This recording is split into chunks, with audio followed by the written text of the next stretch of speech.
अगर आप वो इंसान हैं जो खुद को समझना चाहते हैं, जिंदगी के असली मायने जानना चाहते हैं, तो ये वीडियो अंत तक जरूर सुनिए। और अगर आपको ये आवाज आपकी सोच को छू जाए, तो चैनल को सब्सक्राइब जरूर करें। माइंड फ्यूअल हिंदी, जहां हर शब्द सोच को बदल देता है। कभी अपने आप से पूछा है, मैं कौन हूं? ये सवाल बहुत छोटा लगता है, लेकिन इसका जवाब उतना ही गहरा है जितना सागर। हर सुबह जब हम उठते हैं, तो एक नया चेहरा पहन लेते हैं। कोई पिता बनता है, कोई माँ, कोई दोस्त, कोई बेटा, कोई प्रेमी, कोई दुश्मन। पर क्या इन सब किरदारों के पीछे जो व्यक्ति है, वही असली मैं है? कभी सोचा है, जब तुम अकेले होते हो, जब कोई तुम्हें नहीं देख रहा होता, तब भी तुम अपने अंदर कुछ महसूस करते हो? वो जो देखने वाला है, सुनने वाला है, सोचने वाला है, वही तो तुम हो, वही असली मैं। हमने अपनी पहचान दूसरों की नजरों से बनाई है। अगर कोई कहे कि तुम अच्छे हो, तो हमें लगता है कि हाँ, मैं अच्छा हूं। अगर कोई कहे कि तुम कुछ नहीं हो, तो हम सच में खुद को कुछ नहीं समझ लेते हैं। पर जरा रुक कर सोचो, क्या मैं वो हूं जो लोग कहते हैं, या मैं वो हूं जो अपने अंदर महसूस करता हूं? कितनी बार हमने अपनी पहचान को लोगों के शब्दों के हवाले कर दिया है।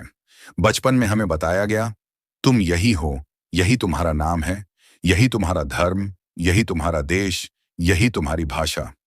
और धीरे धीरे हमने इन सब को मैं समझ लिया। पर सच तो ये है कि मैं ना ये शरीर हूं, न ये नाम, न ये पहचान। क्योंकि अगर नाम बदल दो, तो क्या मैं बदल जाता हूं? अगर कपड़े बदल दूं, अगर जगह बदल दूं, अगर समाज बदल दूं, क्या मैं बदल जाता हूं? नहीं, मैं वहीं रहता हूं। मैं वो हूं जो देखता है, जो महसूस करता है, जो सोचता है, पर जिसे कोई देख नहीं सकता। ये शरीर तो बदलता है, बचपन से जवानी, जवानी से बुढ़ापा, पर देखने वाला वही रहता है। कभी बचपन की कोई याद आई है? तुम्हें वो दृश्य दिखता है जैसे कल की बात हो। पर सोचो, वो देखने वाला कौन है? वो वही मैं है जो तब भी था, आज भी है और आगे भी रहेगा।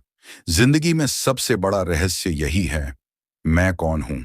और जब इंसान इस सवाल का जवाब ढूंढना शुरू करता है, तभी असली यात्रा शुरू होती है।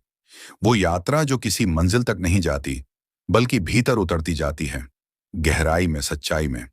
हर धर्म, हर ग्रंथ, हर महान विचारक ने इस सवाल का सामना किया है। गौतम बुद्ध ने जब पूछा, मैं कौन हूं, उन्होंने ध्यान में उतरकर पाया कि मैं कोई व्यक्ति नहीं, एक अनुभव हूं। भगवत गीता कहती है, आत्मा न जन्म लेती है न मरती है, वो केवल दर्शक है, साक्षी है। तो क्या मैं वही आत्मा हूं? क्या मैं वो साक्षी हूं जो हर पल सब कुछ देख रही है? अगर तुम इस बात को गहराई से समझ सको, तो डर, चिंता, ईर्ष्या, तुलना सब मिट जाते हैं। क्योंकि फिर समझ आता है कि मैं किसी से अलग नहीं, मैं सब में हूं। जब किसी पेड़ को देखते हो, जब हवा महसूस करते हो, जब किसी इंसान की आंखों में देखते हो, वहां भी वही चेतना है जो तुम्हारे अंदर है। फर्क सिर्फ अनुभव का है, अस्तित्व का नहीं। पर अफसोस ये है कि हम बाहर खोजते रहते हैं, पैसे में, रिश्तों में, नाम में, शोहरत में, और भूल जाते हैं कि सच्ची शांति, सच्ची पहचान बाहर नहीं मिलती, वो भीतर है, तुम्हारे उस मैं में जो बिना शब्दों के जानता है। कभी कुछ देर के लिए आंखें बंद करो, सांस की आवाज सुनो। किसी आवाज, किसी विचार को पकड़ने की कोशिश मत करो, बस सुनो, देखो, महसूस करो। वो जो देख रहा है, सुन रहा है, वही तुम हो। उसे किसी नाम की जरूरत नहीं, किसी परिभाषा की जरूरत नहीं, वो बस है। लोग कहते हैं, खुद को जानो, पर खुद को जानने का मतलब क्या है? क्या मैं अपनी आदतों को जान लूं तो खुद को जान गया? क्या मैं अपनी पसंद नापसंद समझ लूं तो सब जान गया? नहीं। खुद को जानना मतलब उस चेतना को पहचानना जो हर चीज से परे है, जो सोच से परे है, शब्दों से परे है, वो जो ये सब देख रही है।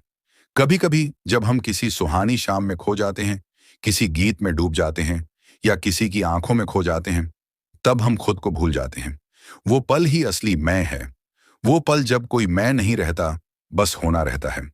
अगर तुम उस जगह तक पहुंच जाओ जहां मैं और मेरा मिट जाता है, जहां बस शांति है, स्थिरता है, मौन है, वहीं असली मैं प्रकट होता है। कभी ध्यान से देखना, जब तुम कहो मुझे गुस्सा आ रहा है, तो इसका मतलब क्या है? एक हिस्सा गुस्से में है, लेकिन एक हिस्सा गुस्से को देख रहा है। वो जो देख रहा है वही असली मैं है। वो कभी गुस्सा नहीं होता, कभी दुखी नहीं होता। वो बस देखता है, वो साक्षी है, वो अडिग है। अगर हम उसी साक्षी से जुड़ जाएं, तो जिंदगी का हर दर्द, हर भ्रम धीरे धीरे मिटने लगता है। क्योंकि तब हम समझते हैं कि मैं ये जीवन नहीं, बल्कि जीवन का अनुभव हूं। हर इंसान इस खोज में है, चाहे उसे पता हो या ना हो। कोई इस सवाल से डरता है, कोई इससे भागता है, पर कोई ऐसा भी होता है जो इसका सामना करता है। और जो इसका सामना करता है वो खुदा से, सत्य से, अस्तित्व से जुड़ जाता है। जिंदगी की सारी लड़ाइयां, सारी परेशानियां इसलिए हैं क्योंकि हम खुद को शरीर, नाम और विचार समझ बैठे हैं। अगर एक पल के लिए भी ये समझ आ जाए कि मैं इस सब से परे हूं, तो एक अजीब सी शांति फैल जाती है। शायद यही कारण है कि आर्षि, संत और ज्ञानी लोग मौन में चले जाते हैं। क्योंकि जब मैं मिल जाता है तो कहने को कुछ बचता ही नहीं, बस महसूस करना बचता है। अब सवाल यह है कि हम इस मैं तक कैसे पहुंचे। इसका रास्ता शब्दों में नहीं, अनुभव में है। ध्यान करो, शांत बैठो, खुद को देखो। सोचो नहीं, बस देखो। देखो कि कैसे विचार आते हैं, जाते हैं। देखो कि कैसे भावनाएं उठती हैं, मिटती हैं। और बीच में जो स्थिर है, वही तुम हो, वही मैं हो। हर सुबह जब सूरज उगता है, वो हमें यही याद दिलाता है। अंधेरा चाहे जितना गहरा हो, रोशनी हमेशा लौटती है। बस वैसे ही तुम्हारे भीतर भी वो रोशनी है, वो चेतना जो कभी नहीं बुझती।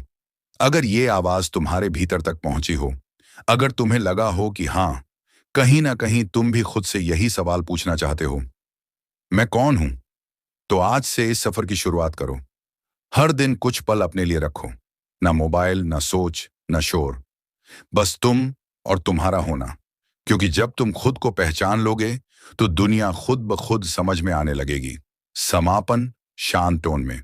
मैं कौन हूं का जवाब किताबों में नहीं, उस सन्नाटे में है जो तुम्हारे अंदर है। जहां सवाल नहीं, बस मौन है। और उस मौन में जो बचता है, वही तुम हो। अगर इस ऑडियो बुक ने तुम्हें सोचने पर मजबूर किया हो, अगर तुम्हें लगा हो कि तुम्हारे भीतर भी कुछ हिल गया है, तो इस वीडियो को लाइक करो, कमेंट में लिखो, मैं खुद को जानना चाहता हूं। और माइंड फ्यूल हिंदी चैनल को सब्सक्राइब जरूर करो, क्योंकि यहां हम सिर्फ सुनते नहीं, खुद को महसूस करना सीखते हैं।